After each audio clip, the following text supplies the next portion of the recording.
Alright guys, real quick, here's some stuff that I've taken off. This is the fan shroud. It's got two 8mm bolts that bolt onto the radiator right here and right there. There's a whole fork procedure that tells you to cut it in half. Right here and right here. Bring it out in two pieces and then later on bolt it back together with some drywall screws, I think it is, or sheet metal screws. But that's ridiculous. What you do is you take off the bracket for the radiator right here, and same thing on the other side.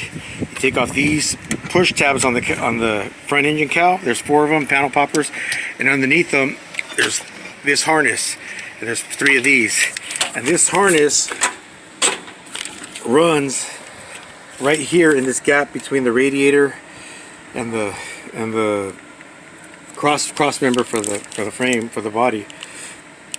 You take it out, you get everything off. There's a couple of tabs that also hold on to this support right here through this right here. Get everything off, just get the harness out of your way.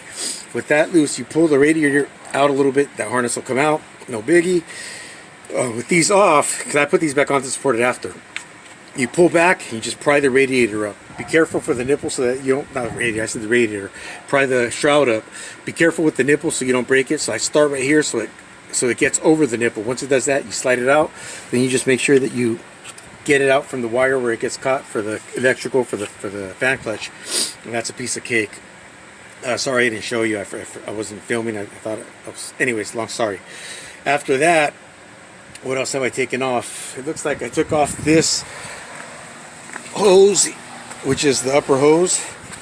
Goes into the radiator right here at the T-stap. All you do is, Ford likes to use oddball stuff. That's a 7, either use a flathead screwdriver or a 7mm nut driver or socket ratchet or something like that. And then the T-stap goes in right there to the front cover housing. It's got two 10mm bolts that bolt that in. You take those out, the upper hose will come out. Piece of cake. There's this cold side, or this charge air cooler that goes to the intake and to the charge air cooler right here. Also, just like everything else that's turbo related or charge air cooler related, these clamps are held on with 11s. The 11s, you loosen them up. You don't even got to take them all, the nuts all the way off the clamps. You just loosen them up, and then you fight it off. This eyelet right here to lift the excuse me, to lift the I guess it's for the block. I mean, that's not how I pull it, but anyways, this eyelet right here, if you go behind that cack right there and pry it this way, I know you're thinking you're putting pressure on a piece of plastic. Don't worry, that thing will not break. It pops right off, and then you can just finagle the other side off from the bottom and it comes right out. I took the fan clutch off. I used my air hammer, my trusty dusty, I don't know where it's at, snap-on air hammer that I'm going to trade in for a green one soon. And this setup right here, this goes onto your air hammer. You get it right here behind the fan. I don't know if you can see right there, you can kind of see it. It's excuse me, that right there is the where the fan bolts onto the water pump. You know, you just hit that with the hammer and it breaks loose. You go just off is off, on is on. If you're ever working on a 6.4, it's backwards. It has reverse thread, so be careful if you're ever working on a 6.4. That's just a quick tip for that. The fan just spins out now. I showed you how to take off the fan stator. There's 2 more on top here that we're going to do now. I got to take those out before I can get this completely out. But we're about to get this fan out. So all I have left is a 15 right here and a 15 on the other side, and then I'll be able to pull out the fan and the fan stator, because like I said, the fan's just spinning off now. Once I get that off, it's going to be completely out. Once that's out of the way, I'll take a few pictures and I might show a real quick video that I'll post on Instagram or something like that to show you what it looks like as we're getting there. And then next is the alternator, the intake, the oil cooler, and all that good stuff. And in a little bit here, we're going to be, almost bare block, just down to the block. Well, we'll have the heads on it, and then that'll be a separate video. But I'll show you how the valley looks empty with none of this on there. Until then, PowerStroke Jude, out. Alright guys, now to take the rest of the stator and the fan out, I showed you how to get that fan, but there's two more 15s just like the bottom. This one you don't have to hold it with the wrench because it's just tapped in, and then the exacts, it's just go straight into the front cover. It's the exact two bolts as before. So I took those out already.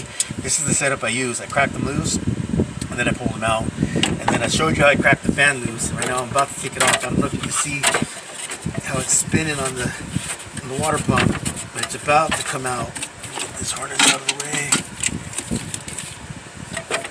Can you see this right here? You can see it threading. It just came off. There it goes. And I was holding it from spinning because I had the belt loose already. I was holding it with the screwdriver. Handy dandy Doyle beater. Not too bad. But once you get that out, sometimes, I don't know, I can't remember.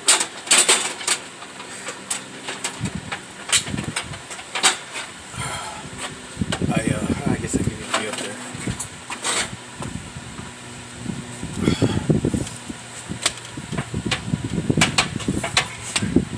Let's pause.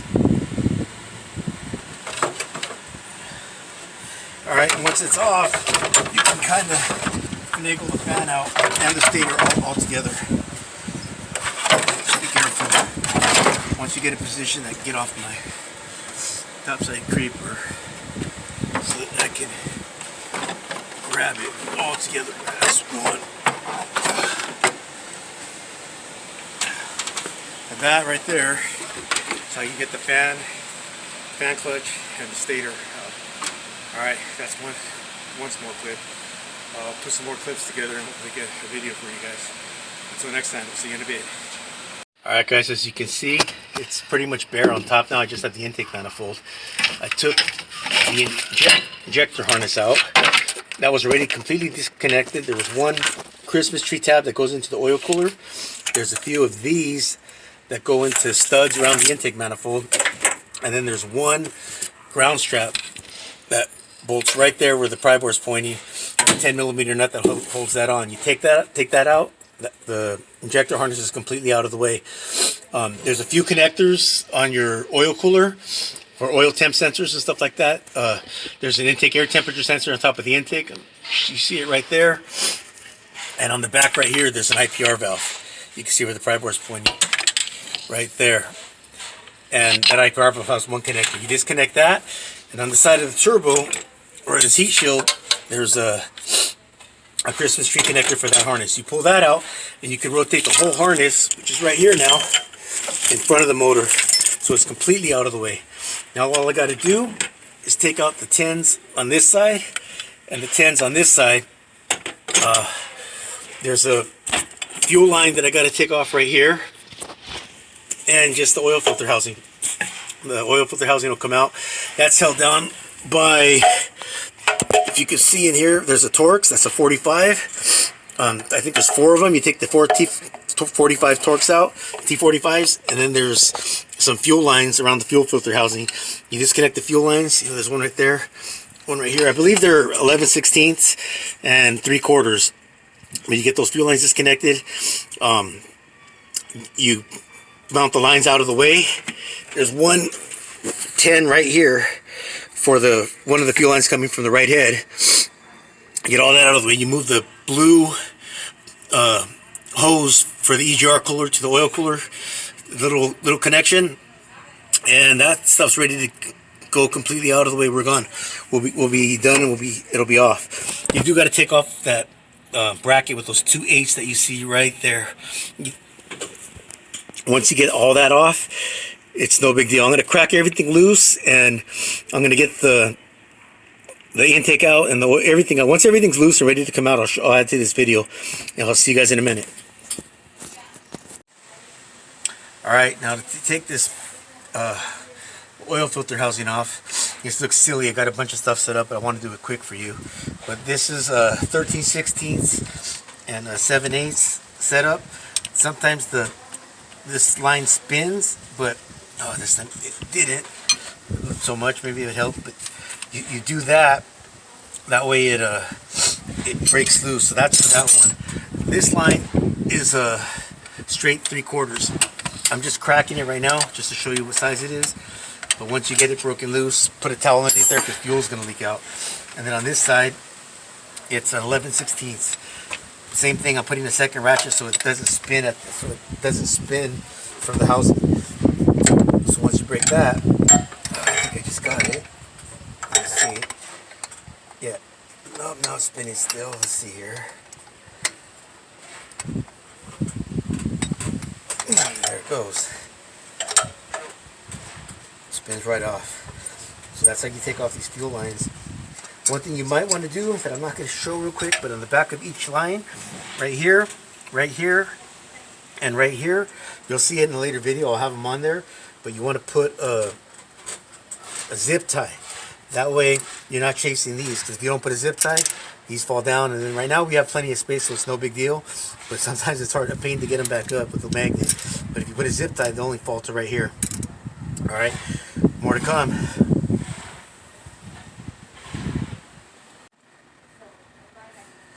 Alright guys, here's the rest. This is what I was talking about in the last clip. These are the zip ties. If you put these here, that's as far as the nuts will fall. And then you've got to fight with them later. Real simple. And I didn't do it yet, but you can clip it off it doesn't have to be all long and pokey. You can just clip that off. It's no big deal. But like I said, 7/8, 11/16, and 3/4.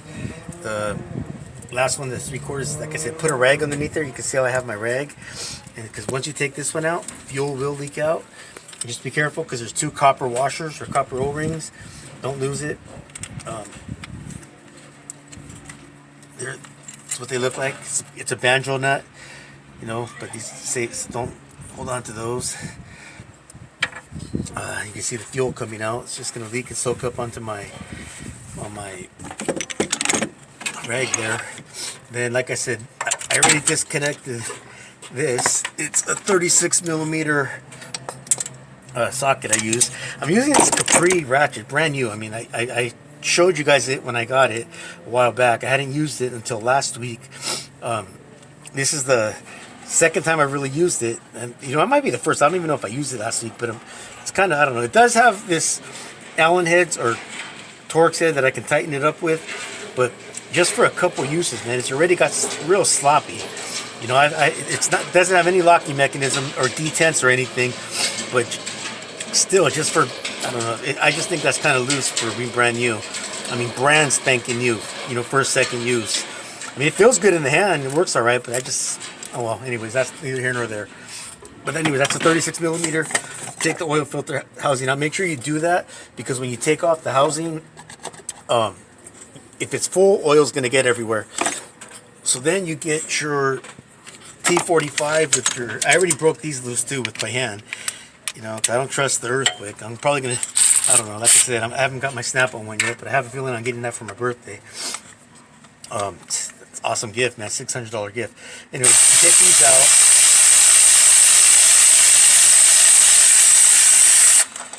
That's one. I'm not talking when it's going this time.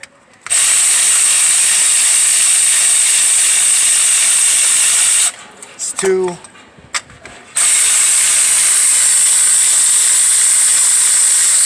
It's 3.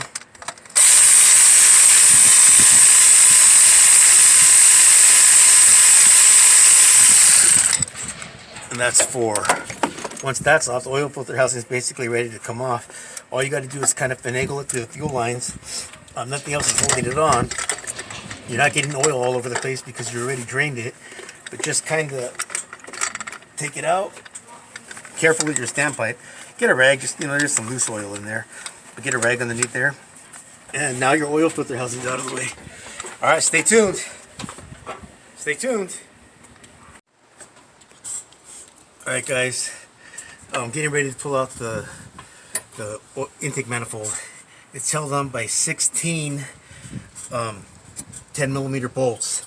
Some of them have studs on them. When you're working, I mean, if you don't know where they go, if you don't have a bolster, I'll use the bolster in another video to show you how to use it. But these are kind of skinny bolts, so they don't stay in there too well. But do something like this, you know. Say say that it's an intake manifold, passenger side, driver side, and just mark it from the back. Stud, stud, bolt, stud, bolt, stud, bolt, bolt. Same thing on both sides. That way you just know where they go. You don't have to worry about it. You can take a picture. Sometimes pictures are hard to see, or like I said, punch them in, punch the bolts in cardboard or something like that. But it's easier. You can just put all your bolts in one spot, and not worry about them if you write it down like that, and it doesn't take that long. Here's the hose I was telling you about. EGR cooler to the oil cooler, and here's the EGR cooler to the downpipe clamp. Those are the last things I have to take off this intake. I took off the 10 millimeter holding this fuel line right here, and it goes into the intake manifold. I got the harness out of the way, and this thing's ready to come off. Be careful with the standpipe. You can take it off. I believe it's only it's a real small Torx bolt. There's two of them that hold it on. Just don't lose the piece that comes up for the plunger when you take it off. And you can take this out of the way or the hose off if you want, but you know, I usually don't do that. I took out the pipe for the heater hose. I took it out of it's an 8 here and an 8 here, and if you look at that, you can see it was going to leak soon. This O-ring's already getting spongy and loose. It's supposed to be real tight on there, but I pulled it out because I'm going to replace the O-ring. Now this intake manifold focus here is ready to come out. You just got to finagle it out. The intake gaskets can come down. It's no big deal. Now that I got that out of the way there, the only thing that might fight you is the fuel lines, but just be careful with them. You know, don't yank on them. And the intake manifold comes out with the EGR cooler. And if you come over here, I got the intake manifold out. It came out with the EGR cooler because I left these two tins in. When I want to disassemble the EGR cooler, I pull these two tins out and I can pop the EGR cooler out. I'm going to check it later to see if it's a bulletproof EGR cooler or not, because they said it was. But that's how you take that out. Now if you focus back on the top of the engine,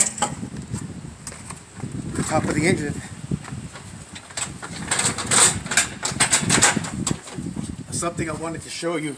I'm pulling the heads off, so it doesn't matter as much. But some people use tape. When you do an engine block, I got these. It doesn't really matter what you use. Here's the intake gaskets. They're reusable too, but I'll replace them. But what you want, these come with an engine when you get a new engine block. If you were going to just do an intake manifold, after you took the intake off, you lay this on. And every intake bolt, this is where it lines up. These pegs line up where the intake bolts go. And it's meant to keep the intake from getting crap in it. Put the front one on, the back one on, pop it all the way through, and it's just like putting tape on there. You put the first couple on, and that's how I keep stuff from getting into the, you know, dropping down the intake or into the cylinder heads. You know, when you're working on it, because sometimes you leave it bare like this, and you don't want crap falling in there. So that's tape's just as good. Doesn't matter. Just clean it up. Whatever. It's no big deal. I like to use these. I have a set of these. You know, I've done plenty of engines, and these come with a long block when you get them.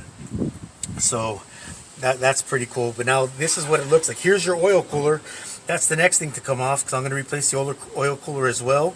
On top of the oil cooler, you have 5 T45s that mount the oil cooler plate, and 3 T30s. And then right here on from where the EGR cooler connects to the oil cooler, there's also two T30s here as well. After you remove those, the plate and the cooler come off. You can do it off the vehicle, but sometimes it fights you because you don't have nothing mounting it. And then after that, there's just 10 millimeter nuts and bolts, or not nuts and bolts, bolts that hold down the oil cooler. It's going to make a mess. Lay some rags in the valley along the side of the turbo, because when you lift it, there's going to be oil that's going to want to come out, and if you have the rags here and here, it'll sop up the oil rather than it going down the back of the block and side of the transmission, and it's just hard to clean up, and then it gets on the floor.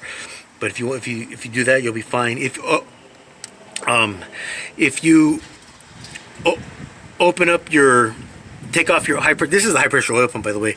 You can loosen those bolts. If you loosen the bolts to the high pressure oil pump, then when you take this off, it kind of creates some kind of vacuum or something, and the oil doesn't go all over the place. So that's another option, but I usually don't. I just clean it up with the rags and don't let it get all over the place. that's about it, man. We're about done for the day. I got a bunch of videos. I hope you enjoyed them. I hope I didn't stutter or stumble too much. I hope I gave good information. If there's anything you think I missed, or a step, someone saw a step that I missed or forgot to explain, put it in the comments and I'll gladly go over it. I'll talk about it maybe as I'm going back together.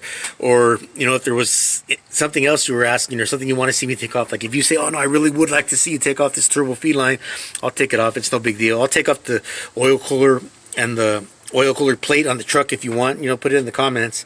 That's all up to you. I'm later going to take off the front cover as well. You know, I'll start by taking off the water pump and the crank pulley. You know, everything's got to come off to get that. But I'll get a front cover off to reseal that as well. I mean, when I have the heads off and the front cover off, this thing is going to be a bare block, an absolute bare block, and it's going to be amazing compared to what it looked like before and after, and all the room you have to work on it once everything's out. You know, I'll be taking out the rockers. You know, they're all held on with 10mm bolts. And you might have heard me all day long saying 10mm, 8mm, 10mm, 8mm, 12mm, 13mm. And I think in a previous video I mentioned, man, you can basically take the front end of the top end of this vehicle apart with 8s, 10s, 12s, 13s, 15s, and then a couple of different torques. And yeah, it doesn't take a lot, you know. So if you don't have a lot of tools, don't let that intimidate you. This is definitely a job that can be done. You know, extensions and stuff, not being, you know, withholding, those things need to be used as well. But I mean, if you have a few sockets, you probably have a few extensions. Yeah, but like I said, just if you ever want to tackle something like this, go for it. And always feel free to hit me up. You know, message me on Instagram if tell me, hey man, I saw your videos, I started to do this, I'm kind of stuck at this spot, and you know, if you take a picture, you know, talk to me about it. You know, we can work our way through it, and I'll help you guys finish, help you guys get this jobs done. Well, anyways, I'm going to stop this video, and I'm going to stop short for the day. So, you know, until next time, hope you guys enjoyed this. PowerStroke Jude, out.